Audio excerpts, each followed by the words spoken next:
Surprise. কি এটা সত্যি তোমার মেয়ে? হ্যাঁ, আমি আর আমার জামাই ঘুরতে যাচ্ছি, তুমি ওকে ভালো করে স্কুলে নিয়ে যাবে। আচ্ছা ঠিক আছে, বুঝে গিয়েছি। কিন্তু সাবধানে, ওর কাছে কিন্তু ম্যাজিক্যাল পাওয়ার আছে।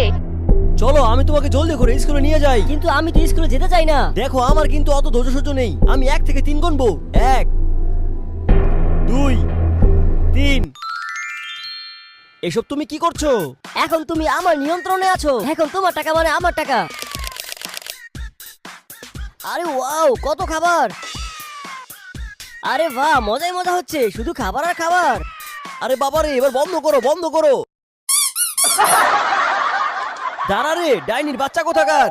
আপনার কুরিয়ার চলে এসেছে। কি তোমার এখনো অর্ডার বাকি আছে? দাঁড়াও, তোমাকে তো আমি একটু পরে দেখছি। কিন্তু আমি তো কিছুই অর্ডার করিনি। দাঁড়াও আন্টি, দরজা খোলো না। আর আজকে দেখবো তোমরা কাকে বেশি ভালোবাসো। মাকে ভালোবাসলে লাইক দিয়ে যাও, বাবাকে ভালোবাসলে